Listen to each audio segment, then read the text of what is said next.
En esta presentación vamos a tocar el tema del gobierno corporativo.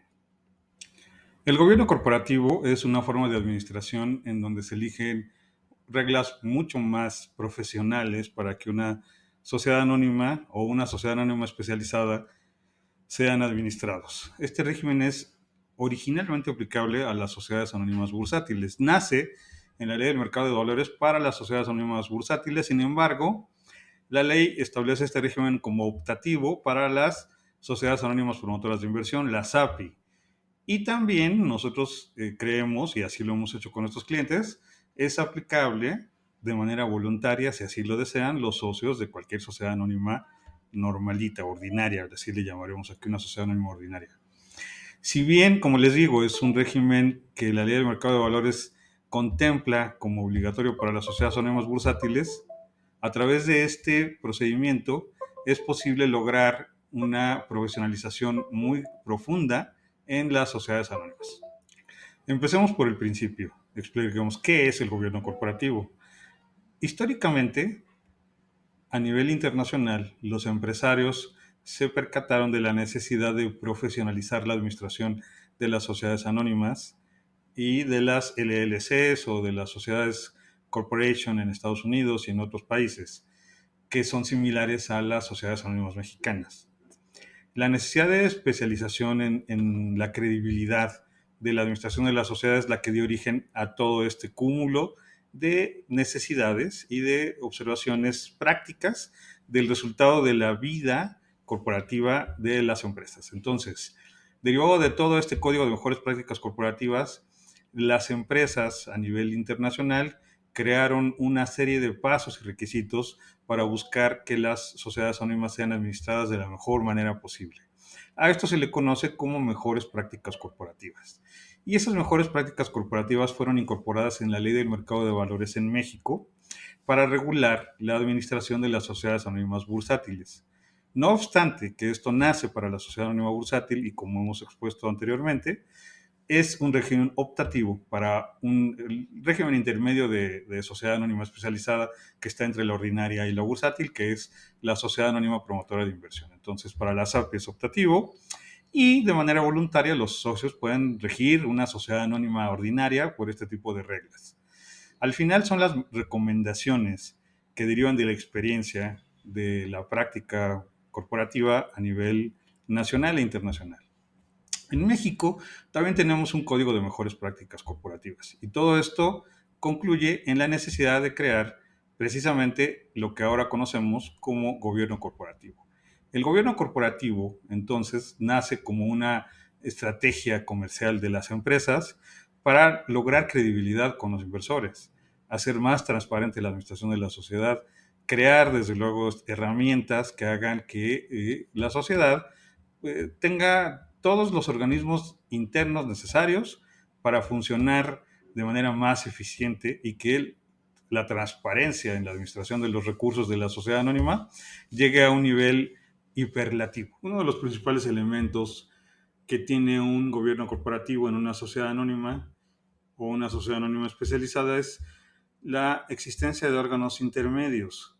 Estos órganos van a fungir como un intermedio entre la dirección general, la asamblea de socios, el consejo de administración y los accionistas. Esta es una fórmula en la que los órganos de la sociedad se realizan de una manera más eficiente y profesional, contando precisamente con diferentes tipos de organismos que nos van a servir para garantizar esta eficiencia en la administración de la empresa. Por ejemplo, podríamos tener un órgano de auditoría, sería uno de los más comunes que debería tener un gobierno corporativo, de manera que exista un órgano que audite internamente a la sociedad en cuanto a todas sus operaciones financieras. Tenemos, por ejemplo, el órgano de control de calidad y así podríamos encontrar otro tipo de órganos dentro de la sociedad que desde luego cada empresa podría dibujar a su manera, ¿no? A guisa de ejemplo, debería tener una dirección financiera, una dirección o un comité de operaciones, un comité de dividendos, ¿no? Para determinar en qué momentos se reinvierten los dividendos o en qué momentos la sociedad va a distribuirlos a los accionistas. En general, esta sería una planeación estratégica que la sociedad podría tener y se pueden dibujar tantos órganos como la sociedad necesite o considere. Entonces, ¿cuáles son estas mejores prácticas de gobierno corporativo? Bueno, pues podríamos definir que son un conjunto de principios y normas que buscan asegurar una gestión transparente, eficiente y responsable de las empresas, protegiendo los intereses de los accionistas, empleados, clientes y la sociedad en general. Buscan generar una mayor transparencia porque fomentan la divulgación clara y oportuna de información financiera y no financiera. En la rendición de cuentas aseguran que los administradores sean responsables por sus decisiones y acciones. Buscan la equidad porque promueven el trato justo y equitativo a todos los accionistas, generan una mayor eficiencia porque optimizan el uso de los recursos de la empresa, generan sostenibilidad, pues alinean los objetivos de la empresa con los intereses a largo plazo y la sostenibilidad ambiental, social y económica de las empresas. Las principales mejores prácticas de gobierno corporativo se dan en el Consejo de Administración mediante la independencia de los consejeros. Esto es, que no solamente existan consejeros dentro del Consejo de Administración, que sean elegidos por los socios al momento de pues obviamente proteger sus intereses de manera grupal, como hemos visto en otros casos, como la Sociedad Anónima Bursátil o la Sociedad Anónima Promotora de Inversión, el 10% de los accionistas tiene derecho a nombrar un consejero dentro del consejo. Pero para hacer que la sociedad tenga una transparencia mayor y que las decisiones no sean arbitrarias y todas sean comerciales, bueno, pues se nombran consejeros independientes. Estos consejeros independientes deben tener características precisamente de ser completamente ajenos al control o a las decisiones de los caprichos de los socios mayoritarios, ¿no? Protegiendo con ello los intereses de las minorías, y suelen elegirse personas que por su reputación y por su independencia logren dar recomendaciones y votar en las sesiones del consejo de manera completamente imparcial y buscando las mejores condiciones de mercado para la empresa. Esto logra una definición clara de roles y responsabilidades en el consejo y una evaluación periódica del desempeño de las actividades del consejo mediante otro tipo de instrumentos que son los comités especializados de los que vamos a hablar en un momento, y que estos comités de auditoría y de desempeño, de control, de calidad, de cuestiones, digamos, de proyectos, hacen que exista pues esta transparencia en la información. Además, una sociedad con mejores prácticas corporativas debe de realizar información financiera muy detallada y oportuna a todos los accionistas y a los terceros que quieran invertir en la empresa. Esto significa que va a haber una divulgación muy importante de información relevante para que los inversionistas tomen decisiones corporativas más oportunas. Y desde luego se rigen por un código de conducta y de ética muy riguroso y con reglas muy definidas. En la relación con los accionistas, el gobierno corporativo genera canales de comunicación efectivos para que los accionistas puedan ser escuchados en la sociedad. Las asambleas generales informativas y participativas de la sociedad brindan esta certeza a los inversores y protegen los derechos de los accionistas minoritarios.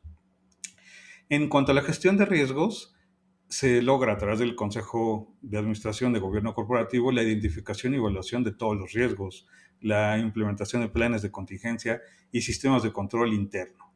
En cuanto a la sustentabilidad de la empresa, la integración de criterios ambientales, sociales y de gobernanza en la toma de decisiones garantiza que la empresa sea una empresa con un compromiso de objetivos de desarrollo sostenible. Para implementar las mejores prácticas de gobierno corporativo hay que seguir las reglas de la Ley de Mercado de Valores o del Código de Mejores Prácticas Corporativas que vienen incorporadas en la precisamente expedición de este código. Vamos a comentar brevemente algunos ejemplos de estas mejores prácticas corporativas. Por ejemplo, tenemos la mejor práctica 2 contemplada en el Código de Mejores Prácticas Corporativos, que se refiere a que toda la información sobre cada punto del orden del día de la asamblea de accionistas o socios esté disponible con al menos 15 días de anticipación para que todos los socios puedan imponerse de esta información. En la mejor práctica 7 encontramos los famosos medios alternativos de solución de controversias. Lo de hoy es que las sociedades establezcan mecanismos precisamente para evitar ir a juicio. Los socios al principio están muy contentos en hacer la sociedad, pero conforme avanzando pueden llegar a tener diferencias de opinión y evitar que se vayan a juicio de inmediato es fundamental para un sano ejercicio de la sociedad. Entonces, se pueden pactar mecanismos como la mediación, la conciliación o el arbitraje, que son alternativos a ir a juicio directamente o incluso sustituirían al juicio en el caso del arbitraje. La mejor práctica 9 se refiere a distinguir entre las funciones que va a ejercer el Consejo de Administración y las que va a hacer el director general. Recordemos que en este tipo de empresas con gobierno corporativo lo que buscamos es que el Consejo de Administración se dedique a tomar las decisiones de mayor importancia, las de big picture, las que se encargan de direccionar de manera general a la sociedad, pero todas las decisiones digamos, de proyectos de ejecución concreta deben de tomarlas el director general, que es el famoso CEO o Chief Executive Officer de una sociedad, y es el que realmente administra de manera, digamos, práctica la sociedad y la que toma todas las decisiones económicas y comerciales de la empresa. Encontramos como muy conveniente para que la sociedad sea administrada correctamente que no haya bloqueos en las decisiones del Consejo de Administración. Por lo tanto, es fundamental que no tenga dos, por ejemplo, pares, que no tenga dos miembros del Consejo, sino que tenga siempre números nones a partir de 3. El hecho de que los administradores puedan, digamos, tener sesgos en la administración y la necesidad que tiene la empresa de tener administradores independientes, consejeros independientes, nos lleva a la necesidad de determinar cuál sería el número correcto de consejeros y bueno, la mejor práctica es que al menos el 25% de los consejeros sean independientes. La equidad de género y la perspectiva de género también están incluidos dentro del Código de Mejores Prácticas Corporativas, por lo tanto, hacer una distribución equitativa incluyendo a las mujeres en el Consejo de Administración es fundamental para el gobierno corporativo. Conforme a la mejor práctica 18, es fundamental también que el número de órganos intermedios esté compuesto por al menos 3 miembros. Es decir, que tampoco empatemos las decisiones en los órganos intermedios y que tengan entre 3 y 7 miembros. Conforme a la práctica 19, el Consejo de Administración debe sesionar al menos 4 veces al año. Todos son solo ejemplos de las mejores prácticas corporativas más importantes. Una de las mejores ventajas de tener un gobierno corporativo es que los socios van a tener las reglas muy claras desde el principio y van a saber si desean o no invertir en esta empresa con información muy transparente. Por ejemplo, en otras ocasiones hemos visto que las sociedades que hacen este tipo de gobierno corporativos generalmente lo hacen con la intención de obtener financiamiento, no bancario, no de entidades financieras, sino a través de la incorporación de accionistas que deseen invertir su capital en una empresa. Y nos preguntamos, ¿por qué un inversionista desearía meter su dinero en una empresa que pudiera darle, pues obviamente, malos resultados, ¿no? Nadie quisiera invertir su dinero en una empresa así. Y sin embargo, los inversionistas que quieran obtener rendimientos de alto riesgo, pero con mayores beneficios económicos, podrían verse interesados en participar en empresas que su información sea tan transparente y su administración sea tan profesional que no corran el riesgo de verse defraudados en la reducción de utilidades, por ejemplo.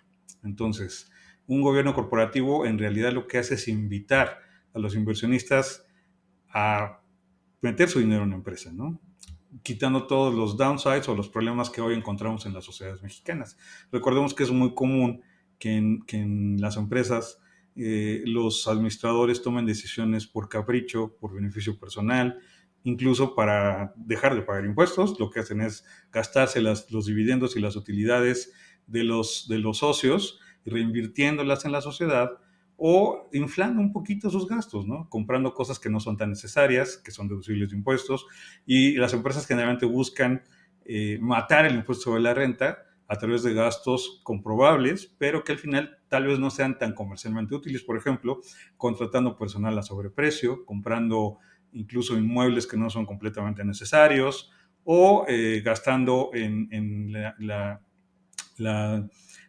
pues no sé, contratación de activos o en la compra de activos como computadoras o cosas así que sean para uso personal de los socios o los administradores. A través del gobierno corporativo lo que se busca es que las empresas tengan un sistema, por ejemplo, de control de calidad, de adquisiciones, un órgano intermedio de adquisiciones, y órganos de auditoría que eviten este tipo de decisiones arbitrarias.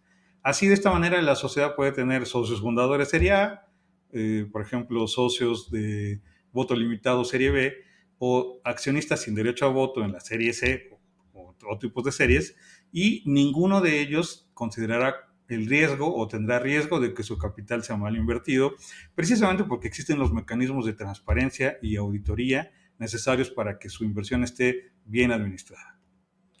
Precisamente en este punto de los diferentes tipos de accionistas es donde brilla también el gobierno corporativo. Es común que en este tipo de empresas existan diferentes tipos de acciones, como por ejemplo las acciones de socio fundador, que generalmente son la serie A, que representan el capital fijo y dan plenos derechos corporativos. Los socios fundadores van a invitar a otras personas a invertir, que va a ser tan grande el monto que esperan que se llegue a invertir, incluso se llegan a cotizar en bolsa de valores, que los inversores van a poder tener incluso mayor capital que los socios fundadores y los podrían hacer perder el control. Por eso es que este tipo de empresas está diseñada para que tenga diferentes tipos de acciones, como por ejemplo acciones serie B de voto limitado, en donde los socios solamente puedan votar en algunas asambleas extraordinarias, y las acciones serie C sin derecho a voto. Ese es un ejemplo, se pueden hacer de mil maneras. Pero en el ejemplo que estoy poniendo, una acción serie C podría ser sin derecho a voto. Eso significa que cualquier persona que meta su dinero ahí va a tener derecho a dividendos, va a ganar una lana por tener sus acciones ahí, pero no va a poder votar en las asambleas. Este tipo de escenarios hace que los inversores pues no sobrepasen los derechos de los fundadores, y cualquier persona esté dispuesta a crear una empresa así, sabiendo que no va a perder el control de la sociedad, que no va a perder el control de la administración, que no le va a pasar lo que a Steve Jobs le pasó alguna vez, ¿no? Puede haber otros tipos de series de acciones, como la serie D, con derechos ya sea económicos distintos de los dividendos, o corporativos diferentes al voto, por ejemplo, como en el caso de socios que metan capital intelectual, que hagan diseños, que hagan software, que tengan cierto tipo de contribución intelectual a la sociedad, podrían tener acciones serie D, por ejemplo, ¿no? Con diferentes tipos de derechos. Esperemos que esta presentación sea de su agrado. Les dejamos los datos de contacto. Cualquier duda, estamos a sus órdenes. Muchas gracias.